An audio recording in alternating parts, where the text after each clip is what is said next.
My wife, Amanda, tried to hold back tears as we left my youngest son's dorm and headed across campus to the parking lot. We were hot and sweaty because we had just moved him, and now Amanda was sniffling, as was our neighbor Katie, whose boys shared the same room as our son. I can't believe all our boys are grown up and gone now. Our neighbor Katie sighed, pulling a napkin from her purse with feminine sympathy. My wife Amanda accepted one of the wipes.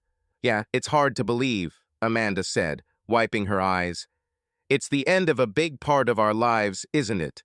Nor do decisions about the rest of our lives revolve so much around the children." Kate stunned us. "Don't be surprised when a for sale sign goes up in the neighborhood. I'm selling my house."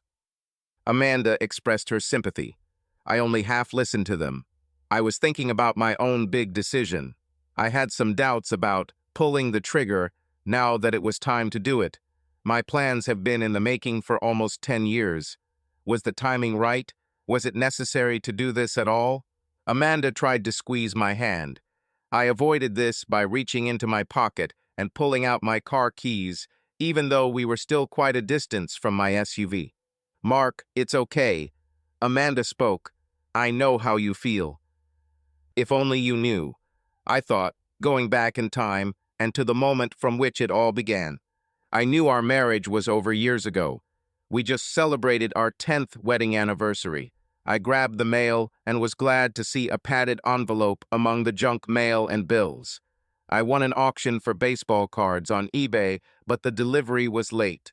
I tore open the soft envelope and pulled out the plump envelope containing the letter. "Curse," I muttered, opening the enclosed letter.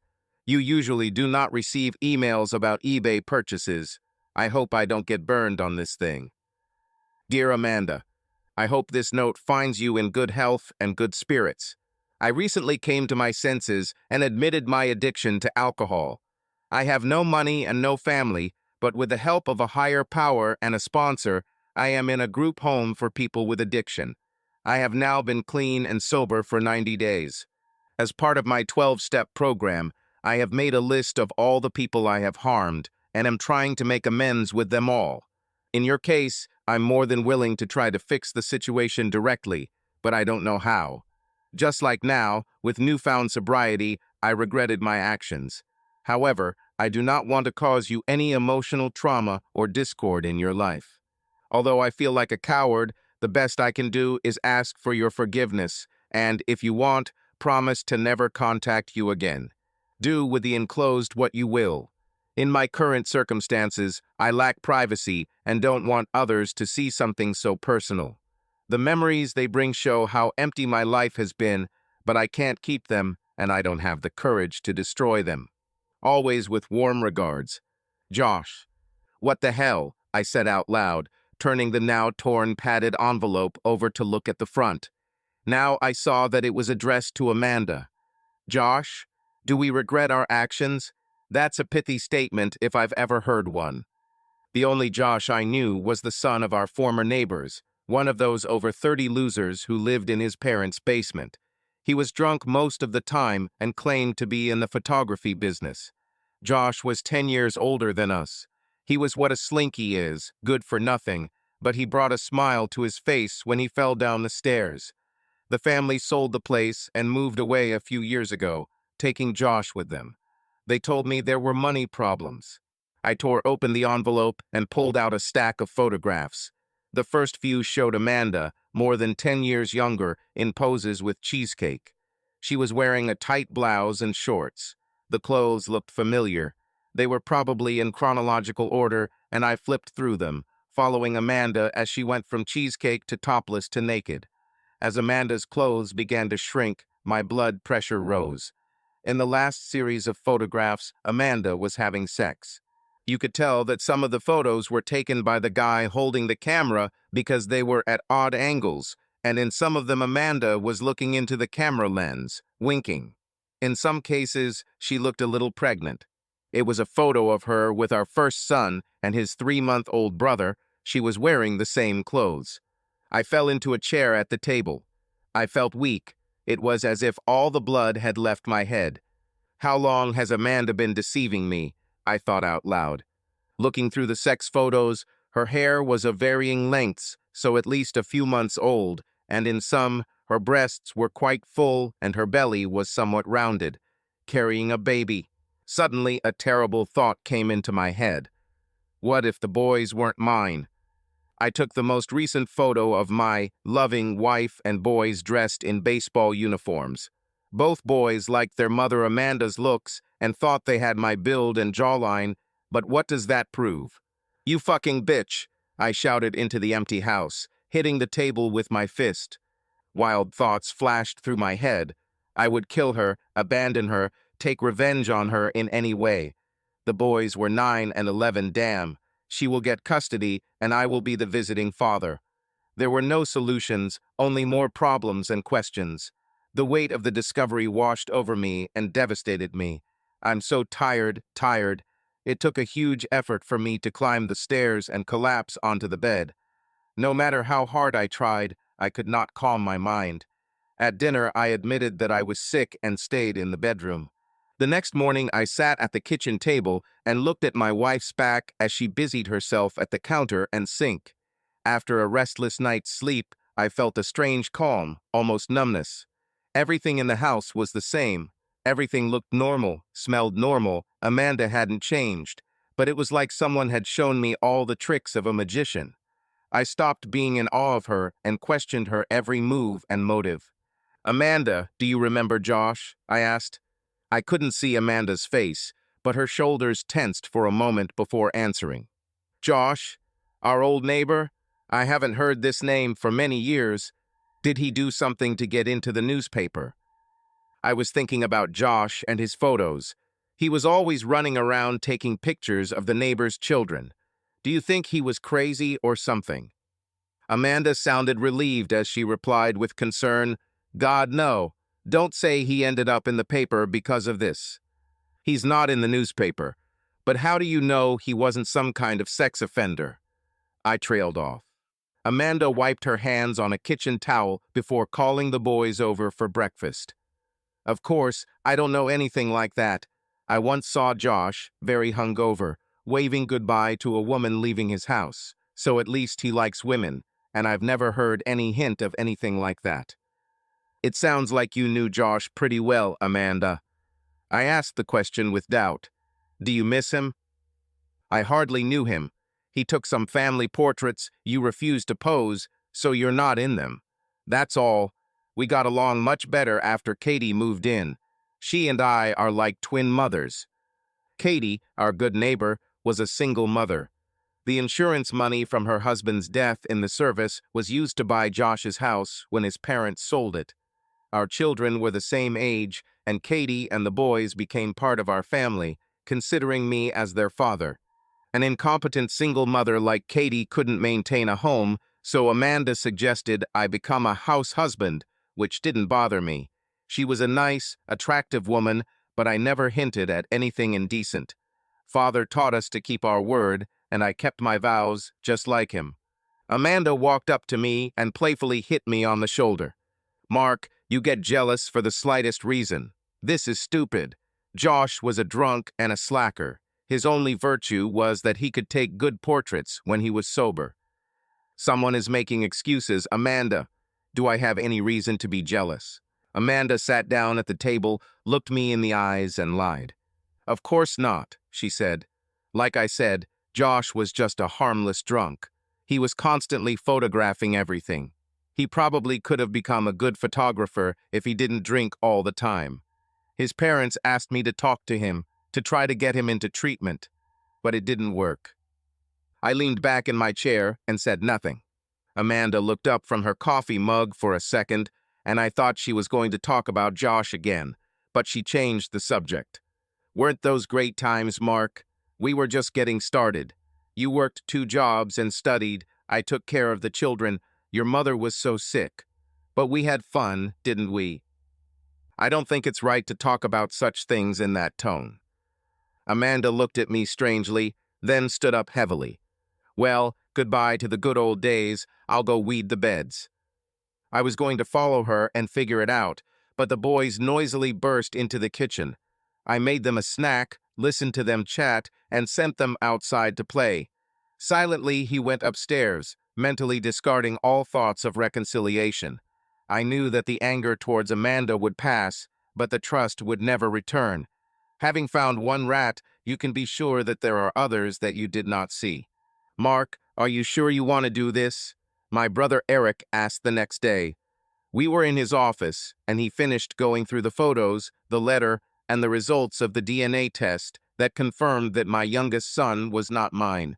Eric was my adopted brother. His parents took custody of him for a few days after his mother died. Eric remained with us. I now realize that this was a financial burden on our working family. When I asked my mother years later how she coped, she simply shrugged it off. Slice the bread thinner, add water to the soup. Children come first. My father never refused to help anyone who needed it. Although he was a religious man, his father believed that faith should be manifested in actions, not in prayer, and had little tolerance for the organized religions with which he was familiar. He always ended our dinners with a prayer. May there be more people at the table next time, not fewer, and Lord, protect us from your followers. Eric, who always saw the worst, said that his father meant that there should be more food on the plates, but that was his joke. I knew my father was talking about having more family and friends at the table. Eric worked his way through law school, graduating with top marks, and immediately began making tons of money and got engaged to the love of his life, who was also an attorney at the same firm. This continued until he caught her cheating. It took time, but soon word got out, and she had to leave. The only job she could find was as an appointed lawyer with a meager salary. Eric didn't act right away. He remained with the firm for almost a year and a half, receiving his bonuses and benefits. And then, when his contract expired, he, along with several other lawyers, left, taking most of the big clients with him. The old company never recovered, going bankrupt in 2 years. Eric put my documents in a folder. Mark, I think you're still in shock. Take a deep breath and put everything into perspective. She's a good woman, a good mother, and you get along well. You two are friends. You mean, how are you? I said sarcastically. You and Dad are my personal heroes. Look how well you handled the situation at your first law firm. Brother, there are only winners and losers in this world. There are heroes among both those and others. You choose whether to be a winning hero or a losing hero. Listen, Mark, I wasn't married, I didn't have a mortgage, and I didn't have children. You and your wife are good people, but most people tend to see only themselves. We only see how we are perceived and don't pay attention to how our actions affect others. What the hell are you like Yoda, Eric? I rolled my eyes. I want a divorce. My revenge will be that this cheater will not get anything, and everyone will know what she did to me. I don't want Amanda to think she can cheat on me and cite hormonal amnesia as if I'm some kind of fool. Okay, Mark, so you want to be the underdog hero. Go straight at her and get hit, ruin the children's lives and their future, and you'll get out of the divorce court. Stupid, stupid. Think about it for a minute. It is often better to ignore the emotional reaction and plan your actions. I know it's not instant gratification, but in the long run, it's the way to win. Think about what you really want, and then develop a plan to make it happen. T. Boone Pickens said, "A fool with a plan beats a genius without a plan every time." Trust me, as someone who has been through this. To hell with her, I want to leave. I don't practice family law, but an old friend of mine from an old firm is a real shark. Are you sure you want to do this now? I'm telling you, you will regret this day. Call Eric. A week later, I was in a prestigious corner office downtown, and Mr. Shark Lawyer was going over my last 3 years of tax returns, paternity tests, and 2 pages of what I wanted in my divorce. I was surprised how little he wanted to see. He took off his reading glasses before speaking. You said that besides this, you have a happy home.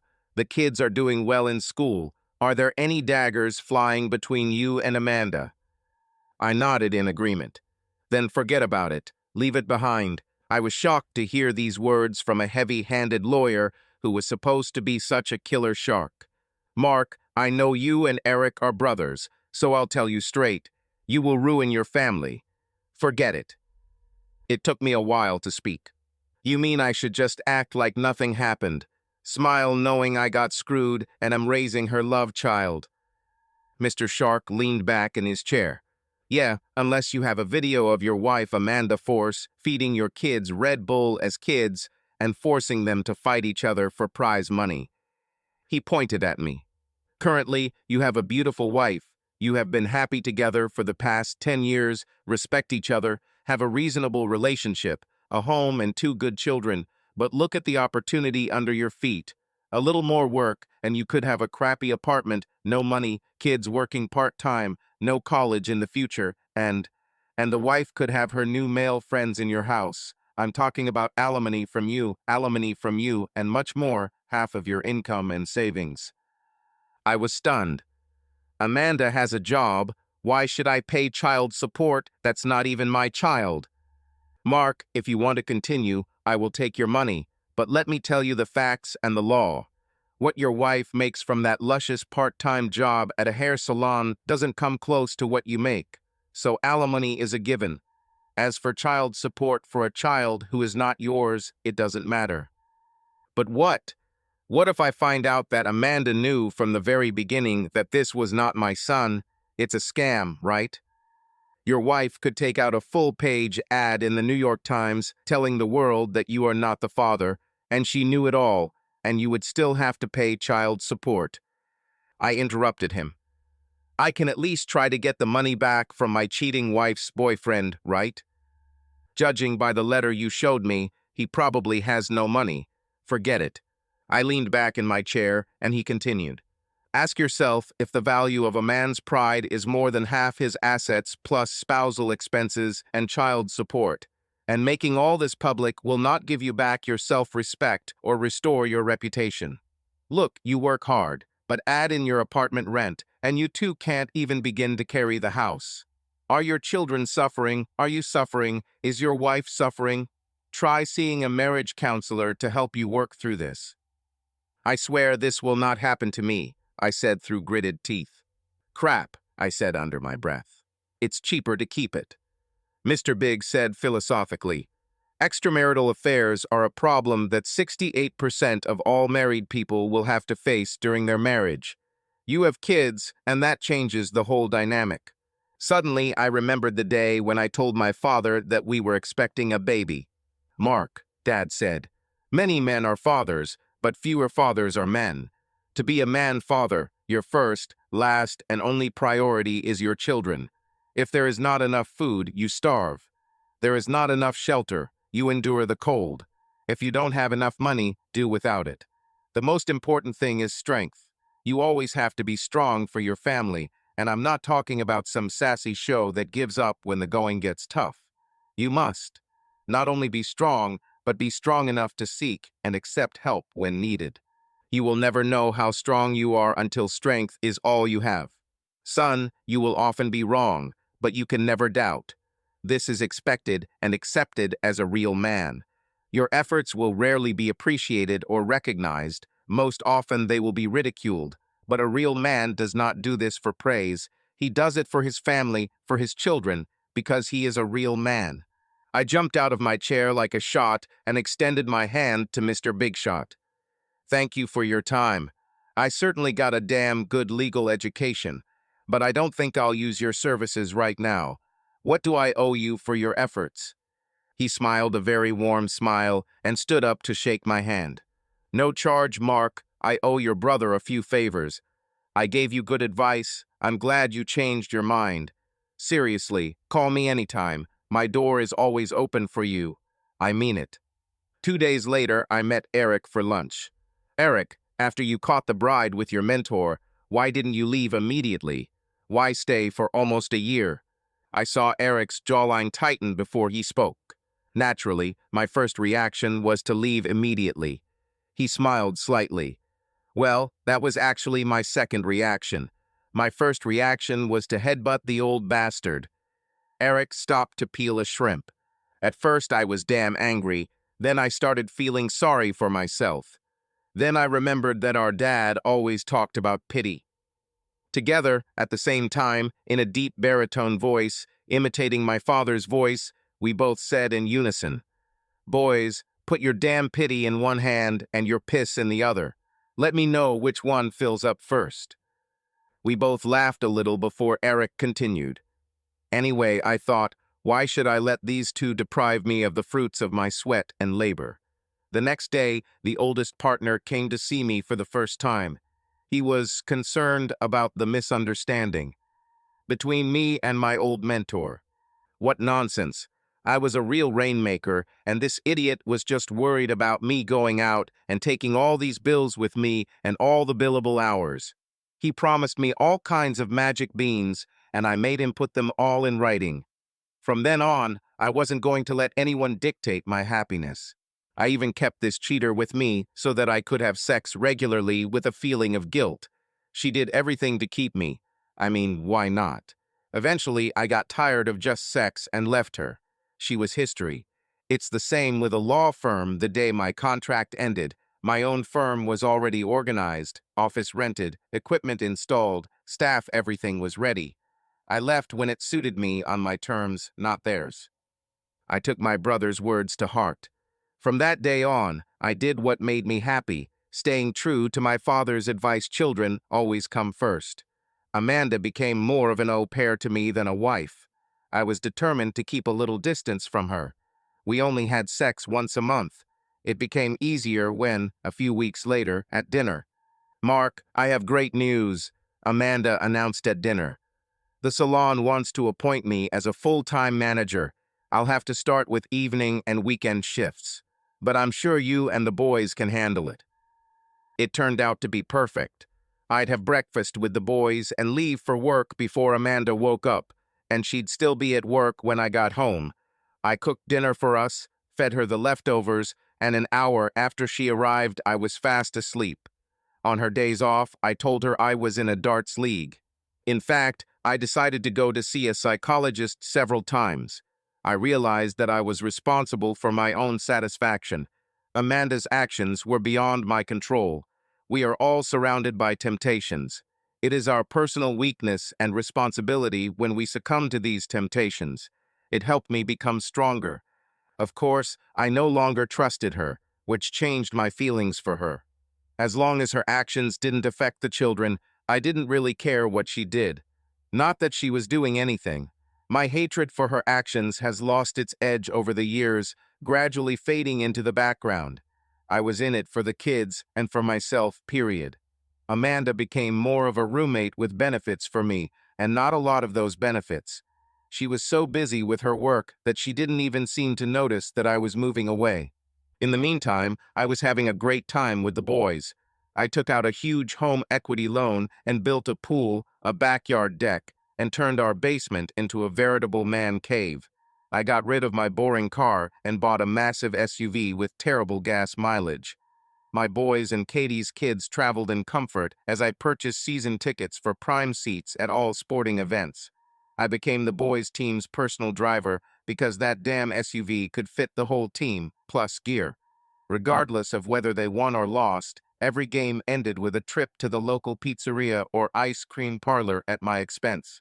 Katie often accompanied us on our outings. People often mistook us for one big family. Amanda usually refused because a couple of years later, she bought a beauty salon and her work hours increased even more, so she was too tired or wanted to relax on her day off.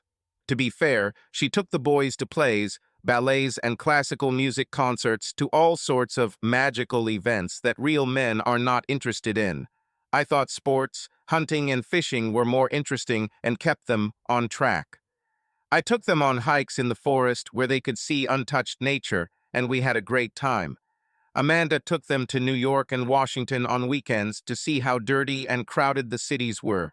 The kids got a lot of attention, and I was sure they would be spending most of their time with me when everything fell apart. When my oldest son and Katie's son went to the same college, I arranged a partial scholarship so her son could attend.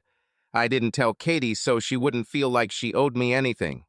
3 years later, the same scene repeated itself with the last of our children. This led me to my current dilemma: stay or go. Move on or stay put. Amanda sat on our deck, enjoying a late summer evening looking out over the pool with a glass of wine in hand. I saw the price on the bottle, damn, 25 for a small bottle. I opened a can of beer and joined her. Amanda sat with her eyes closed as I sat down in the lounge chair opposite her. She yawned and moved lazily. Mark, the house seemed so empty now that the boys are gone. Amanda took another sip of wine. I thought about it. We are both ready for changes in life. I finally made a decision and thought to myself, oh wait, darling, there will definitely be changes. I will smash your cheating ass. Your happy days are over. Wait a minute, I'll be back soon. I returned from my truck and threw the divorce papers on the glass table between us. Amanda, I don't think we should be together anymore. I want a divorce. Amanda sat up abruptly, nearly spilling her wine, her eyes widening. She grabbed the documents, quickly leafed through them, and muttered, "Come on." Amanda, these are signed copies of the divorce petition. Once you get a lawyer to review them with you, I need you to sign them too, and we'll file them with the court. As you can see, I acted fairly, saving. Quiet, give me a minute, honey. I'm trying to read this. Yes, okay. Fine. Yes, it looks fine. You were more than fair. I tried to remain calm, knowing that the tears and sobs would begin as soon as she realized what was happening. We both make about the same money. We have about the same amount in our retirement accounts. This is true because I deferred a significant salary increase by asking for it to be processed as a bonus. We both had a little bit in our 401ks after we took money out to pay for my son's college education. Okay, Mark, I said it seemed fair, and I agree. I was shocked and delighted when she dug into her purse and pulled out a pen. Okay, I'll sign and date this here. This is your copy, and this is mine. Ready, like civilized people, and without lawyers. I can't tell you how relieved I am. Honestly, I am attached to you, and I was very afraid that you would take the divorce badly. You do not take the blows of fate very easily, so I am delighted that you came to the same conclusion on your own. I was afraid that when I handed you the documents, you would begin to be indignant and burst out with these platitudes that your father always told you. He was full of banal philosophy, and he was about half right, but the other half. Complete nonsense. So what does it feel like to be free of me? Have you found someone yet? My vision went dark for a moment, and I began to lose consciousness. She was happy. Did she want a divorce? She should have been crying and begging. What the hell? Are you okay, Mark? You look like you're about to faint. So who do you have in mind? You've obviously been preparing for this for a hell of a long time, by my count. Unfortunately, I'm still married to you until the judge says it's final. Only then will I begin to seek the company of another woman. I am not a woman of easy virtue without morals. This would have struck her right in the heart, highlighting who the woman of easy virtue was. Then I put the photos on the table one by one, photos of her and Josh. Where the hell did they come from? Oh, Mark, I'm so sorry you saw that. It must have hurt you a lot. Josh showed them to me years ago. He promised to destroy them. Damn Josh. Well, what can I say? They are what they are. It was fun at the time. You know, some marriages can sometimes survive bad sex or no sex if there is affection and companionship. In my case, I needed sex, but I wasn't getting it. As for friendships, you were good at it in the early years, but you distanced yourself from me for years and years. You are no longer here. Knowing that this would happen, I have been dating a guy for 8 months now who is a great companion, and he can also give me good sex. Amanda, this is dirty and disgusting. I'm divorcing you. Mark, I also have pent-up anger at you, and it came out. I just said that to push the button and make you mad. I shouldn't have done that. It didn't do any good. I'm sorry I said that. It was terrible, and I am divorcing you because you are a rude, disgusting, cheating person. I have never cheated on you in my life. Never. My father said that a man. Your father was a good man, but secretive. In those days, people had 2 options: become a priest or remain a bachelor. no matter how strange it may seem. Your mother met him, and they got married to save face. But it was a formal marriage because after you, she never got pregnant again. You've never seen them express affection to each other, have you? On family vacations, they had separate rooms, you and your father in one, and your mother in the other, like the girl. Was this considered the norm? They took turns taking care of you. The one who slept with you satisfied his desires. Your mother dated men and spent time with them while your father told you stories. The next evening, the father went to rest and the mother stayed with you. Your mother and I discussed this. What can I say? They both liked men. You lying piece of shit, he wasn't like that. He was a man. No, no, not like that. He was a real man. I was very angry with her. Mark, being a man, being decent, loving your children, taking care of your family has nothing to do with sexual orientation. He was a kind and considerate man, a great father, much like you. I will not say a word against him. You just did it. You called him weird. My father wasn't like that. It's insulting for him to even think about it. Me, Eric, Mom, we loved him. You should add me to that list. I loved him too.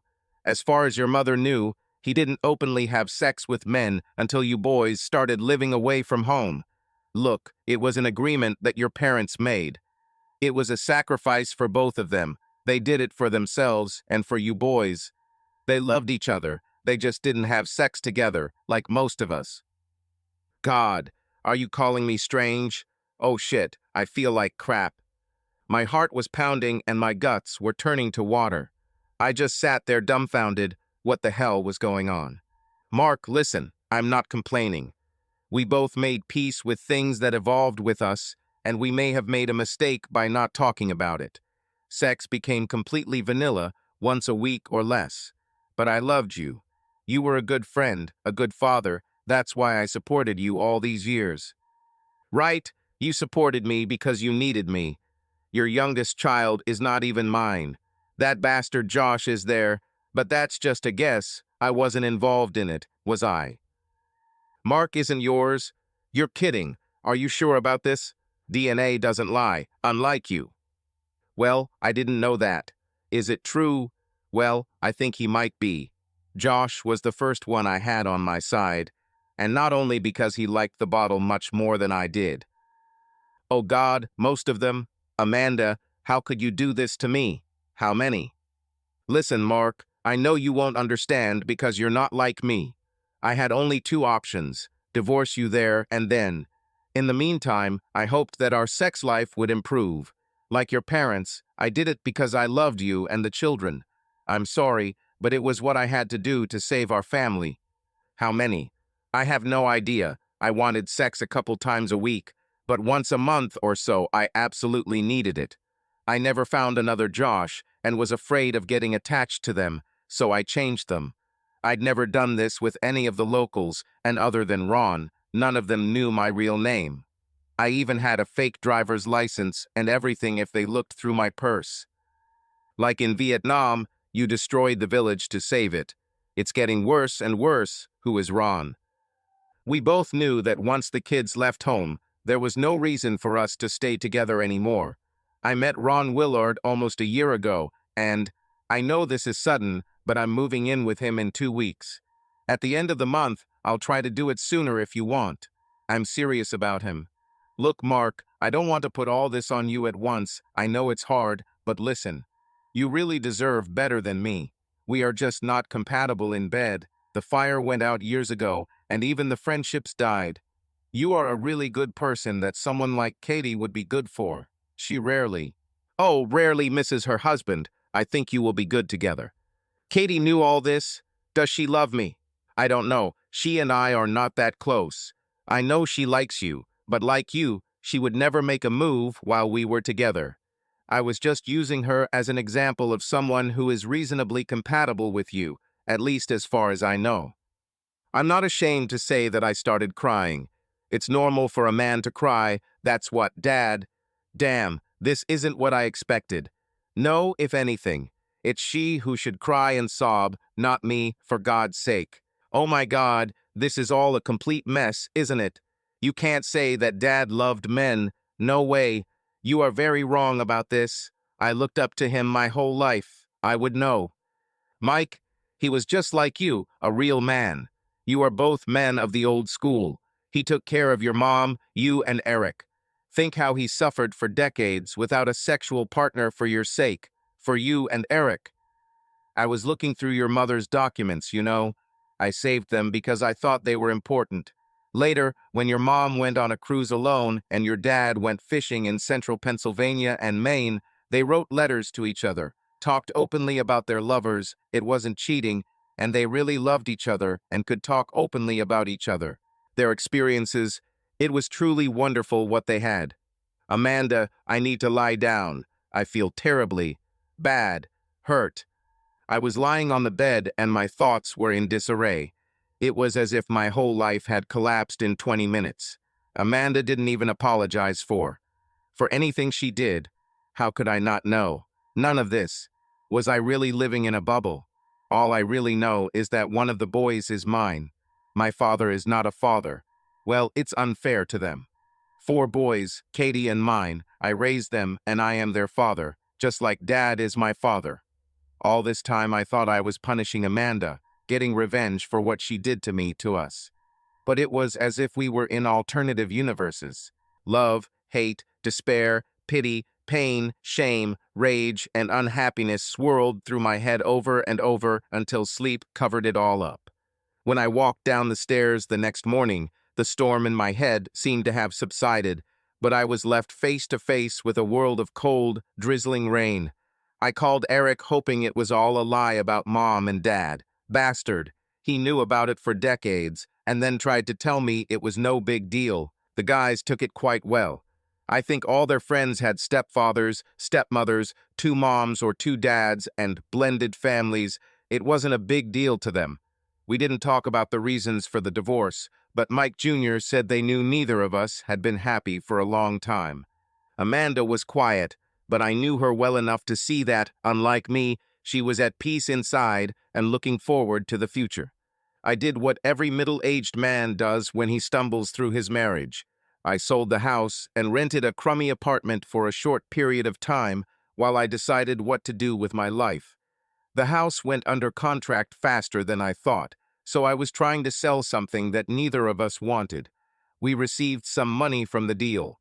Naturally, I also went to the gym to try to get back in shape, or at least find something to do in the evenings. I hate even the thought of going to the gym, but exercise helps with my depression. My stomach has sunk and my cholesterol has started to rise. I was standing at the front desk, dreading the free first workout with my personal trainer when I heard about it. "Mark, my God, how nice it is to see you." I turned around and saw my old neighbor Katie. She looked great. Katie hugged me. "Katie, you look gorgeous," I said as she released me from our embrace. "What are you doing here?" "I work here, Mark. Well, at least part-time." Katie looked at the notebook she was carrying. "You're in luck, too. It looks like I'm your personal trainer tonight. So what are your goals? Flexibility, cardio, strength training. Where do you want to start?" "Ah, how about a vending machine?" I suggested. "I'll buy you a chocolate bar of your choice." Katie laughed and dragged me towards an array of devices that could easily be found in a medieval dungeon for extracting confessions. I didn't see a single piece of equipment that I remembered from school gym sessions. I tried not to show weakness, but after 90 minutes I vomited once and had to stop twice to catch my breath. Like any pseudo-macho guy, I lied and explained that I was rushing to the toilet because there was too much coffee in the office. There must have been metric weights because I know pounds were never that heavy. Katie took pity on me and agreed to meet in a cafe after I limped to the locker room. She looked fresh and radiant as we stood in line at one of the local cafes, while I felt like the living dead. "Katie, when did coffee become so complicated?" I asked after she listed something that sounded like a recipe from a chemistry textbook to the guy behind the counter. "If I remember correctly, there used to be only 3 types of coffee: small, medium, and large." Katie laughed. She had the same musical laugh that I remembered well. "Mark, just tell the barista what you like, and he'll make you something suitable. Barista? Oh God. I shook my head in surprise. Okay, give me something a normal guy could drink at a football game without getting hit in the neck. Katie patted me on the shoulder as we headed to the table. Mark, I missed you so much. Damn it, Katie, you just missed someone who does repairs for free. Katie blew on her complex coffee mixture before answering. Well, that too. I'm sorry things didn't work out for you and Amanda. She took a sip of her drink. But I think it's for the best. You two were unhappy together. That's why I stopped visiting. It was too painful to watch. What do you mean? Well, it was like you were brother and sister, and you were avoiding each other. You seemed to recoil whenever she tried to touch you, and you rarely spoke to each other. In conversation, you both addressed me, but hardly spoke to each other. It was strange. I thought about Katie's words. So Amanda never told you anything then about what happened between us? Katie shrugged again. No, Mark, she didn't say. We were friends, but not best friends, if you know what I mean. Would it help you get back together if you knew more details? I shook my head. No. I was the one who asked for a divorce and handed her the papers, expecting her to cry and start sobbing and be upset, you know. To my shock, she read the divorce petition, signed it in front of me, and said she would move out at the end of the month. So even if I wanted to stay, which I don't, it wouldn't really matter. It was weird. She said I was old-fashioned, and I didn't know what that meant. Well, this is good. It means that you have values, principles. You are a person who is not afraid to live in accordance with what he considers important and correct in life.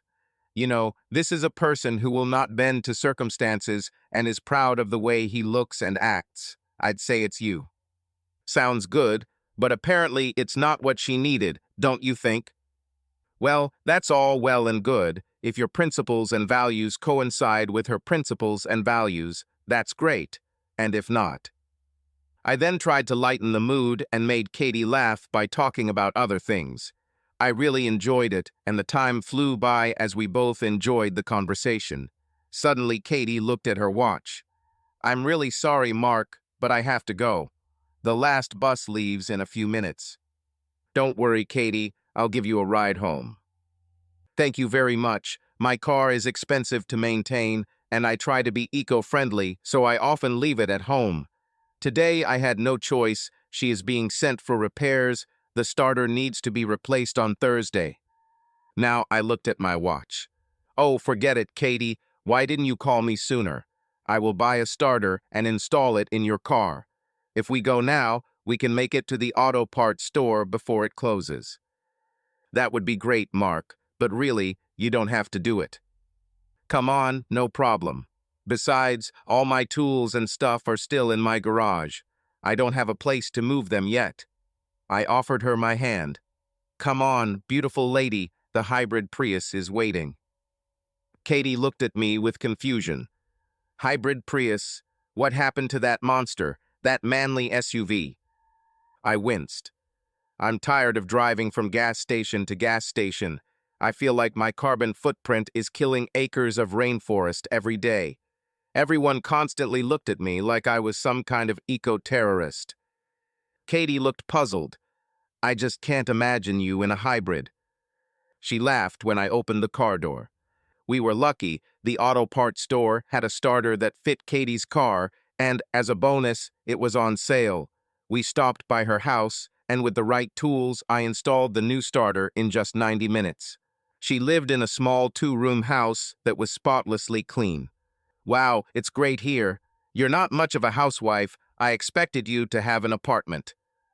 In fact, I almost paid off the mortgage on the house, so I sold it, bought this one, and put 3/4 of the proceeds into a pension fund.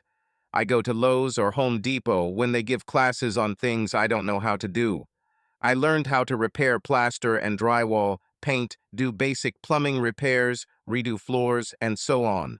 Plus, I met some nice people.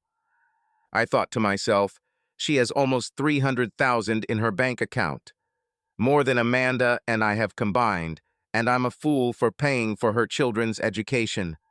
Mark, I really appreciate you doing this for me and everything," Katie said, her voice full of gratitude. Katie was so excited that she hugged me tightly and then looked at me with some guilt. But don't think it's anything more. You see, I'm used to living alone, and I don't want to change that. You can store your stuff in the garage if you want, but I haven't been home much lately. You need to find a woman who also has old-fashioned views, and there are such women. Do you mind if I introduce you to a couple of these? Katie, I've always been good to you, and of course, I'm not looking to get into a serious relationship so soon, so don't think anything like that. I just have some free time. I'm not ready for something serious yet, but if they know about it, then of course I'll go to dinner with anyone you suggest. A few days later, I drove past her house and saw her and a man laughing and going into the house. He clearly didn't come to fix the washing machine. I cried again, realizing that she only saw me as a friend, and I thought about her. Well, you understand in what sense. It was a shock to realize that she felt differently. What's wrong with me? I called Amanda and invited her to dinner just to talk. We met in a German restaurant near my apartment. She hugged me warmly. "How are you, Mark? Are you going out somewhere?" "I don't really want to, Amanda. I'm so sad. It seemed like I was living in my own world.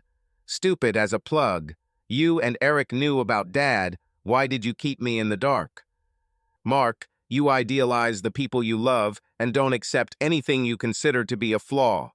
Your father thought you would turn on him if you found out, so he decided not to tell you, and after he died, what was the point of that? I would never hate him for that. This is not something he chose himself." "Well, maybe, but you are very stubborn. You either love something or you hate it. Remember how I wanted us to pretend to be strangers so you could pick me up at the bar?" "I think so. We didn't. I don't remember why." "We didn't do it because you attacked me like. Only immoral people even pretend to do such things.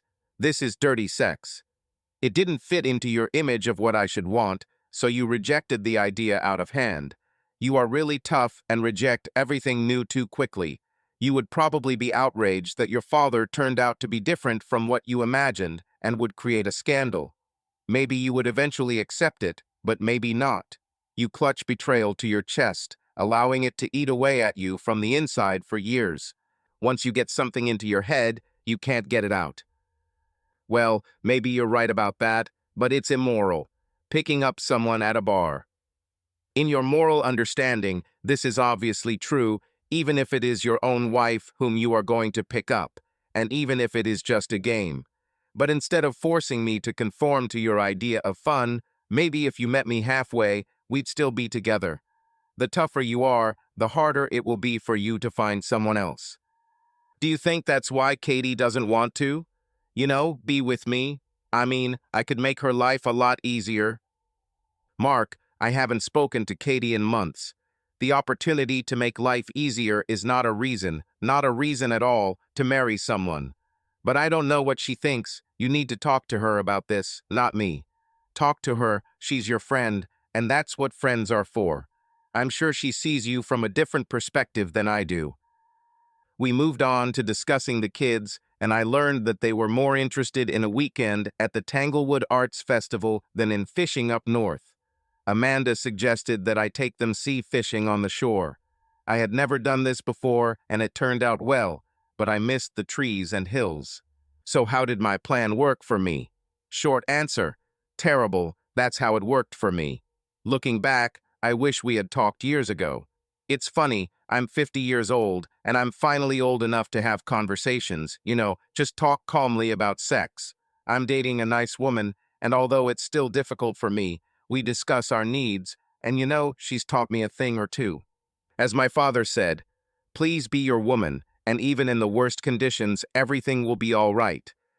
Or something like that. I don't remember exactly. Subscribe to our channel so that your love doesn't cheat on you, and go ahead and listen to the next story, because this story is nothing compared to the next one. If you're under 18, don't even think click to the next one.